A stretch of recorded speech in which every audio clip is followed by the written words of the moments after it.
The DocTalk show profiles Uganda's healthcare sector. Today on the DocTalk show, we profile the Uganda Cancer Institute.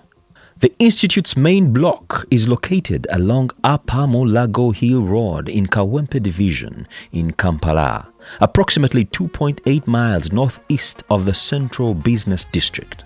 The institute has made significant growth strides thanks to the government of Uganda's efforts. From a mere unit in the 1950s to an independent institute since 2005. And today, Uganda Cancer Institute is proudly a center of excellence in all of East Africa, and it's considered Sub-Saharan Africa's most comprehensive cancer response institute. I am Dr. Jackson Orem. I am a senior consultant, or you can call me a senior consultant oncologist, in addition to being the executive director of the Uganda Cancer Institute. The Uganda Cancer Institute has been in existence for the last 52 years. It was formed in 1967. In 1958, a new cancer was described here in Uganda, and it was described by a surgeon originating from Ireland called Dennis Bucket. He published this information in 1958 in a journal, and that was the beginning of a new disease, which later on, because of lack of a name for it, was given his name. It became known as Bucket's lymphoma.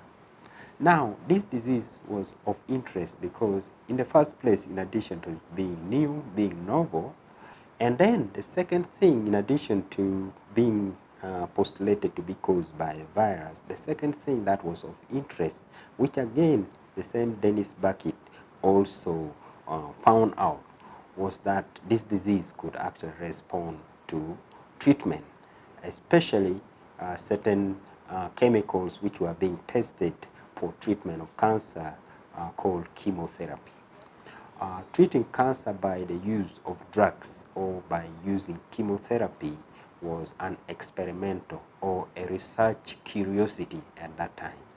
And because of that, everyone who was doing research in the areas of the new treatment called chemotherapy packed their bags, because the best place to be at that time was in Kampala in Uganda. And that was actually the reason why the National Cancer Institute of the United States and many other universities that were doing research on treatment of cancer all converged, and there was need for them to have an institute or a base from where they can start doing their research. And that actually marked the beginning of thinking of having a place here in Kampala, specifically at Mulago, where researchers from United States, from Makerere University, Mulago Hospital, from UK could actually concentrate and study this new disease and new treatment that has been discovered. So that was the start of the Uganda Cancer Institute. It started with funding from the National Cancer Institute of the United States. In other words, the government of the United States provided the seed fund for starting the institute, and in collaboration with the government of the Republic of Uganda, that provided the space, and Mulago Hospital identified an old maternity ward here on the campus of Mulago to be the site where research on cancer can be done. The Uganda Cancer Institute was the first cancer center we would call comprehensive. That means everything is done under one roof in Sub-Saharan Africa. So our mission as the Uganda Cancer Institute to move forward is the provision of state-of-the-art cancer care, cancer prevention, by advancing knowledge through research and training. We are strong on research, we are also strong in training, and as I speak now, these two aspects are actually being now strengthened by establishing our own training programs in oncology for all the different cadres of our workers. Now we can see new infrastructures coming. We can also see growth in as far as human resource is concerned. If you came here before 2009, there were hardly 30 members of staff working at the cancer unit. Now we can boast of over 300 staff.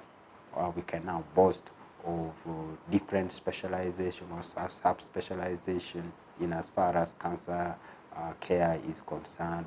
We have medical. Come 20 years from now, the Uganda Cancer Institute is going to be the best cancer center in Africa. I have no doubt about that. And there is going to be no rival in as far as its capacity to provide care, to provide training, to do top-level research is concerned in the region. And I also foresee a possibility of very sophisticated treatment being done here at the Uganda Cancer Institute. I also can foresee a possibility of a vaccine for cancers like Burkitt's lymphoma being actually tried or even actually developed here at the Uganda Cancer Institute. So I'm very, very excited about the future for the Institute, despite all the challenges that we are facing. Thank you very much.